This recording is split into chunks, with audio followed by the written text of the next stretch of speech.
learning about the prophecy that Zechariah Hanavi gave us, where the Mount of Olives is ultimately going to crack open when Mashiach comes, and we're going to have all those buried on Har HaZeitim walk straight to Beit Hamikdash. Right now we're underground in Har HaZeitim. Tradition tells us that Chagai, Zechariah, and Malachi are buried literally inside this cave. Malachi, the last prophet we ever had, ending off with the famous pasuk, Hineh anochi sholech lechem et Eliyahu Hanavi, lifnei bo yom Hashem hagadol v'hanora.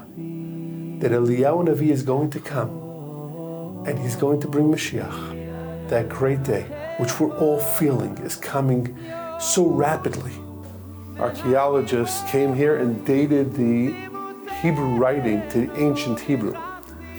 And it's just fascinating seeing how gigantic this cave is. It's just absolutely remarkable to be able to stand here, especially knowing that this is literally from the time of the Second Temple period. It's just unbelievable standing in a place that represents the time when the Jewish people went through a similar stage of needing of inspiration, of uplifting the entire nation, the entire world, to be ready for this incredible moment when we have a Beit Hamikdash again. I'm standing here and I'm seeing Yerushalayim bebniyata. We're going to get to 100 cranes just by going in one view of Yerushalayim. Wow. Bonei Yerushalayim Hashem, Nidchei Yisrael Yichanes. It's time for our Jewish brothers and sisters to come home. It's inside them, they know it, and now it's just dependent on our maximum invite with full-on love and zero judgment. We made it home. We made it home. We're making it home. Soon. Soon to the real home. What does the two words Beit Hamikdash mean? First of all, Beit reminds us of a Beit. We're supposed to feel at home there. But Mikdash, Mazen, is our goal to say Beit Hamikdash is Mikadesh, the world. Are people in China, people in India, people in Turkey, and people in the United States that are not Jewish, are they going to feel more elevated? The whole world's going to feel more elevated. Exactly. Do you realize all the light that's waiting their way is dependent on how much we're finally going to accept all the dreams Hashem has for us?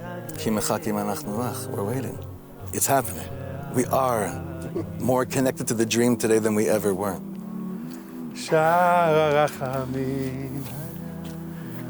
Wow. It's going to bust open.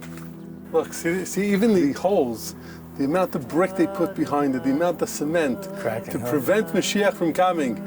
It's not going to work. He's coming. Rabbi Nachman Breslov says, Mashiach yichbosh et kol ha'olam bli yeriya achat. When he eventually comes, just his presence alone will tear down any walls like these, or any walls that still exist between people, chas v'chalila, and already the walls have been mamash tearing down. I feel it. Hineh anochi sholech lechem, Malachi, telling us Mashiach is coming. Got to believe it. Okay. You know, we weren't given prophets for no reason. Experiencing being here as a Kohen is holding a lot of places right now. On the one hand, you never go to cemetery. I don't go to cemeteries. This is not a Jewish cemetery. But I can't do is you can't touch anything, but you could be close to any of it. There's so much anti-life that's going on over here. But the truth is that the red heifer, this was basically its root, mamash, right here to that mountain, which symbolized the purification and life and dreaming again that the Kohen was so immersed in. I feel like in the merit of all the holy tzaddikim and tzaddikot in the army, they gave their lives. They went to another world, and like Rav Kook writes about in Orot HaMilchama, they also purified and refined instantly. This refining, the rachmanut, the shara rachamim that we have in each other for each other more than ever. Those that got injured. The pitzuim. What about all the wives that have been sitting home? The gibarot, the mothers, heroes, the children, the siblings. Am Yisrael. Am Yisrael. This is family business. It's true, literally. So you understand very soon you and your son are going to be on the other side of this wall. My Nachman, we have 5 girls and a boy. And my precious little Kohen, it's all he talks to me about is Kehuna. Everything about the location of Kohanim, when the Beit HaMikdash was, the location of where the Kohanim will be living, when Beit HaMikdash HaShlishi will be, it's the world he's living in. And I'm not going to give him any cute answers. I want to give him the answer. He deserves it. Oh boy, he deserves it. And he will get it. He'll get it and he'll see it. Yeah, B'ezrat Hashem. This is unbelievable. This is mamish, the stones that Klal Yisrael was stepping on, walking up to Har HaBayit. Unbelievable. So the Jewish people are walking up here. They just went through all the mikvot over there. They went through all, purity, etc. Zeu, they're ready to come to God. Ribono shel olam, ani po. You can still feel it, no? Absolutely. And you have a gate over here. You have gates over there.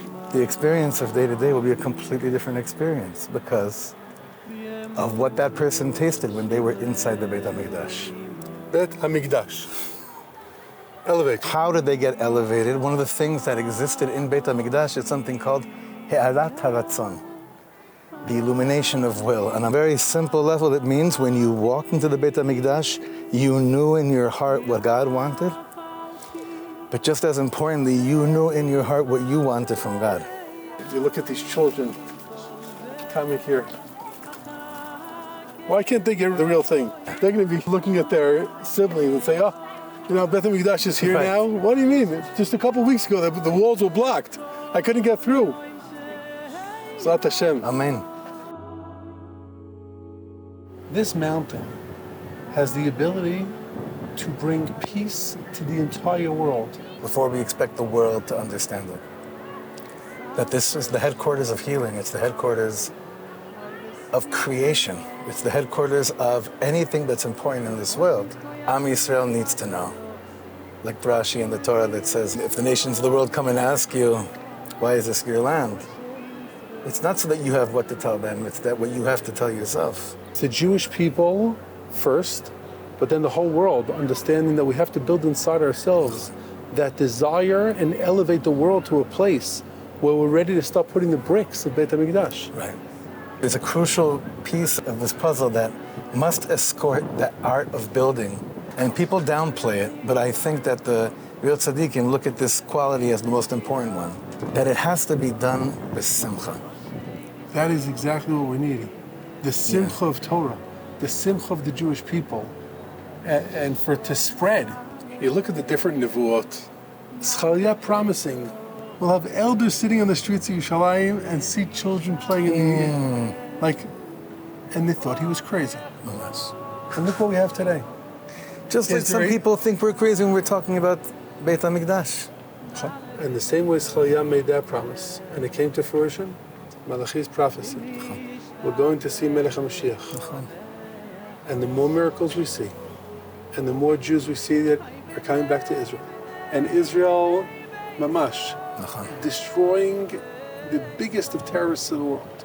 A friend of mine was sitting in what's called the bar, the Pentagon of Israel, during the entire 12 days of the war with Iran. He told me, Avi, we felt God in the room. And I think that one of the reasons why we're not able to really bask in the light of the miracle is because of our chatufim that aren't home yet. I think that our hearts are so big and they're so sensitive that all it wants to do is to jump and celebrate and be thankful.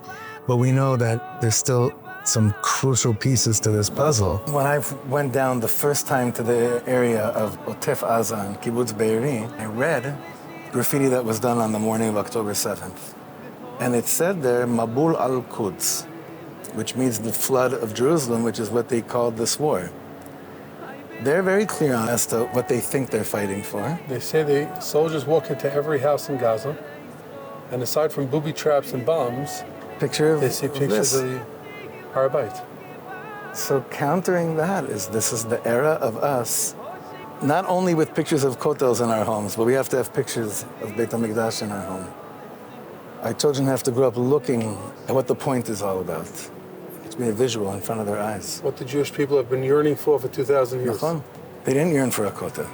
It's interesting. Rav Moshe Tzvi asked, why is it that the Kotel in Yerushalayim weren't captured in 1948? Why is it that we had to wait till 1967? Right. And he gave a beautiful answer that is so emet. He said in 1948, there would have been a competition between the Etzel, the Haganah, the Lechi, of who took over Yerushalayim. He said once we had one Jewish army, Tzva Haganah Yisrael, then we were worth it. That's so interesting. We were in Achdut. And I think that Achdut amongst ourselves in putting aside the petty arguments. Bezrat Hashem, just like Shoftim tells us, and Yirmiyahu tells us, and Zechariah tells us, and Malachi, and Chagai, you name the prophet. We need Klal Yisrael to be unified.